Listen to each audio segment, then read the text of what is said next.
Want to invite your friends to Remember the Milk? Here's how. So this one I actually didn't know how to do before making this video. So I'm sure some of you might have had the same problem.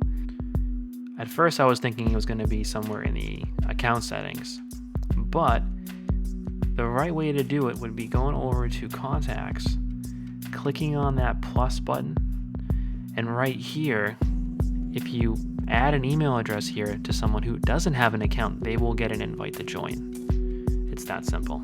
And to invite a friend from your mobile device, click on that top left menu icon, click on the plus button next to the contacts list, and just pop in their email. Thanks for checking out this video. If you'd like to download my free Remember the Milk cheat sheet, the link is in the description below.